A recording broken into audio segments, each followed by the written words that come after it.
Hello, everyone. My name is Mama Bonnie, and I'm so happy to see you here back at the burrow. And to all of our new friends, hello. It's so nice to meet you. How was your day? I hope it went well. And now that you're here, my day's gotten even better. For tonight's story, Mama found a Care Bear story that I remember being read to when I was just an itty bitty bunny. So, I hope you all enjoy it as much as I did and still do. But we can't have our story unless we're all comfy cozy. So make sure you're wearing something comfy. And don't forget to bring your favorite stuffy. I think they're gonna want to hear the story too, don't you? Well then, are we all comfy? Let's get started, shall we? Tonight's story is a tale from the Care Bears. The trouble with Timothy. Monday was not a good day. On Monday, Timothy made a paper airplane out of his arithmetic test. He sailed it across the classroom. It landed in the fish tank. Mrs. Pratt was angry. Who did that? Mrs. Pratt pulled the paper airplane out of the fish tank and unfolded it. The paper was wet, but she could still read Timothy's name on it. Timothy, I want you to write, "I will not throw things in class," 10 times and bring it in tomorrow with your homework. Timothy spent Monday after school digging for worms in the backyard. That night, there was a really good movie on television. So Timothy forgot to write, "I will not throw things in class," 10 times. He didn't bring any papers to school on Tuesday. What Timothy did bring in on Tuesday was a little white box. He put it on Jennifer's desk. When Jennifer saw the little white box, she was very excited. "Look, somebody gave me a present.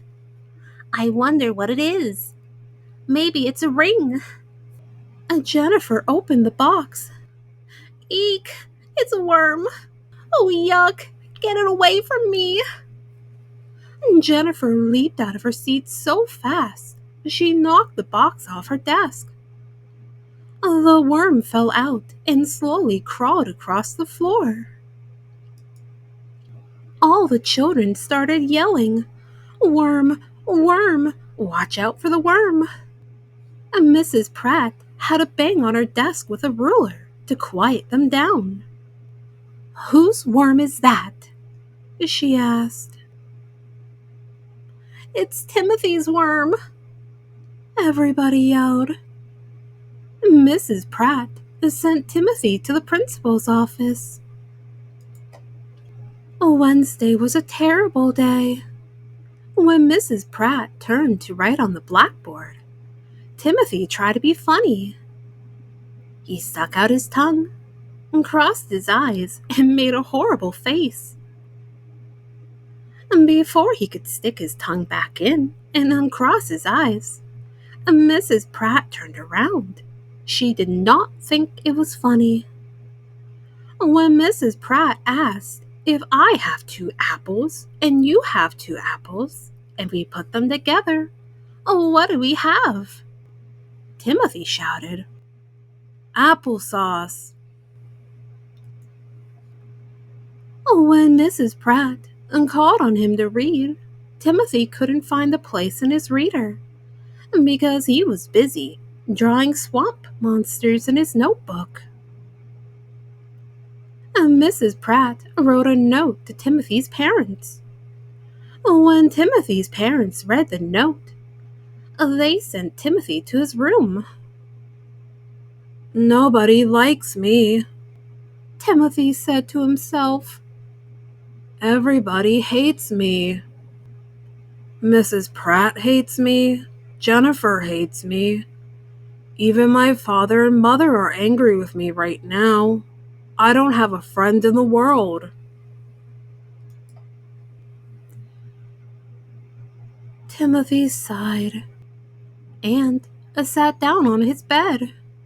Suddenly, he noticed that a bear with daisies on its tummy was sitting on his pillow. Timothy was surprised. He picked the bear up. "What are you doing here? I don't own a bear like you. Are you a present?"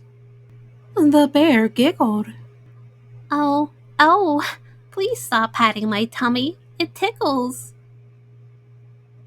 Timothy was so amazed to hear a bear speak that he almost dropped it.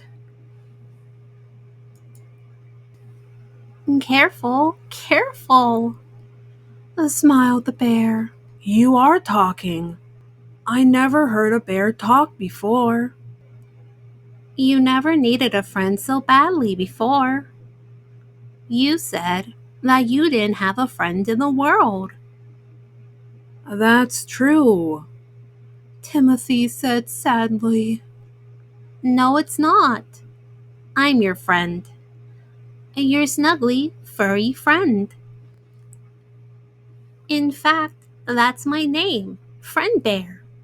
And I come from the land of Care-a-Lot. I'll be around as long as you need me. But when you don't need me so much, I'll be on my way. Now, I think I can help you." "How?" said Timothy. "The way that I see it, you don't like school very much." "Why should I?" said Timothy. "School's no fun." "But it can be," said Friend Bear. "I'll show you. Let's play a numbers game with your models." "Can you do numbers?" "Can I do numbers? Can a rabbit roar? Can a pig fly?" "No," said Timothy. "Maybe not," said Friend Bear. "but I can do numbers. Now look, you have one swamp monster, one dinosaur, and one snake man. If I take the dinosaur..." A Friend Bear took the dinosaur and climbed up on the bed. "How many monsters do you have left?" "2," Timothy said. "Very good. As easy as falling off a log." A Friend Bear tumbled off the bed and rolled over to Timothy. "When Mrs. Pratt asks you to do arithmetic, why don't you use your imagination? You don't always have to add apples." "That's a good idea for arithmetic," said Timothy. "But what about reading? I don't like reading. We never get to read about really good things, like rockets or monsters." "We'll play another game," said Friend Bear. "Do you have a pencil and paper?" "Of course." Timothy got them out of his desk. "This is a reading game," Friend Bear explained. "Can you read?" asked Timothy. "Can I read? Can a snake tap dance? Can a cow roller skate?" "I doubt it," said Timothy. "Me too, but I can read." Friend Bear picked up the pencil and printed something on the paper. "Can you read what it says?" Timothy looked at the letters. No, not really. A friend bear pointed out the words. It says, "Swamp monsters from outer space. Meet the Snake Man." If that were a story in a real book, would you want to read it? Timothy's eyes lit up. I sure would. But you couldn't. A friend bear said sadly. Right now, it wouldn't make any difference to you if the words were upside down like this.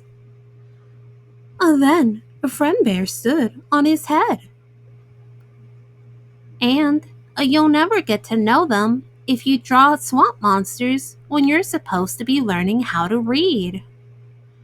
Timothy frowned. I never thought about it that way. Thanks, friend bear.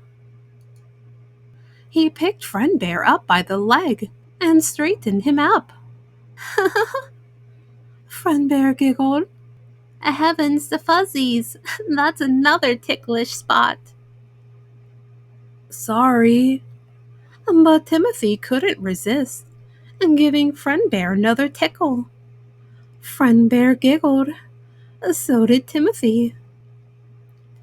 Then they both laughed louder.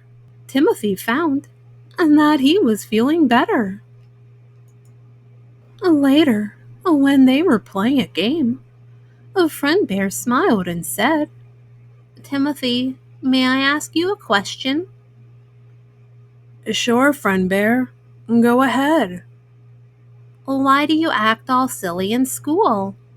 You know, making faces, teasing. Timothy was silent for a moment. Then he said, I'm not sure, friend bear. Sometimes I wonder if anyone notices me. If they laugh at me, maybe they'll want me for a friend.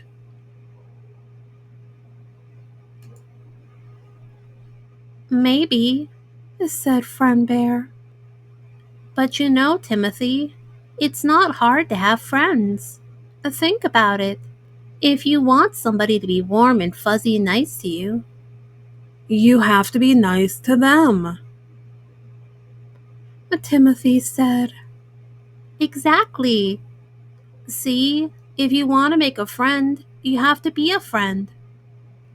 And I guess I shouldn't give them worms. Timothy added. And not unless they happen to be worm collectors. A friend bear smiled. Before Timothy went to sleep that night, he thought for a long time about what friend bear had said. The next day, Mrs. Pratt said, I have 2 chickens, and you have 2 chickens. What do we have altogether? Timothy almost said, Lots of eggs. But he didn't. He had just pictured 4 fire engines instead of chickens, and raised his hand. Mrs. Pratt was very pleased. He didn't draw pictures of swamp monsters during reading time, and when Mrs. Pratt called on him, he read every word right. Mrs. Pratt gave him a dinosaur sticker for his notebook. On Friday, Timothy started to stick out his tongue and cross his eyes at Jennifer. Suddenly, he remembered Friend Bear. Instead of making a horrible face, he smiled. Jennifer looked surprised for a minute. And then she smiled back. Friday was a very good day. Timothy couldn't wait to tell Friend Bear all about it. He ran to his room, but Friend Bear wasn't sitting on Timothy's bed where he usually sat. Timothy looked in his closet. He looked under his bed. He couldn't find Friend Bear. Then Timothy looked on his table. There, looking as bright and sunny as a new day, were 2 daisies, just like the ones on Friend Bear's tummy. Timothy remembered what Friend Bear had said. But when you don't need me so much, I'll be on my way. Timothy picked up the flowers. Thank you, Friend Bear. I did it. I think I made a new friend. He wasn't sure, but Timothy thought he heard the daisies giggle.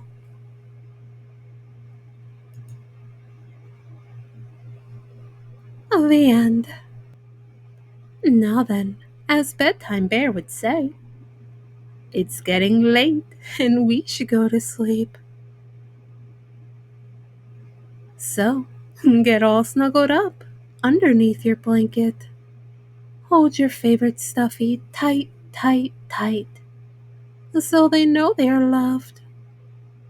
Oh, and dream some wonderful dreams. And while you're having those wonderful dreams, I'll get our story ready for next time. How does that sound? And always remember, Mama Bonnie loves you very, very much. Good night.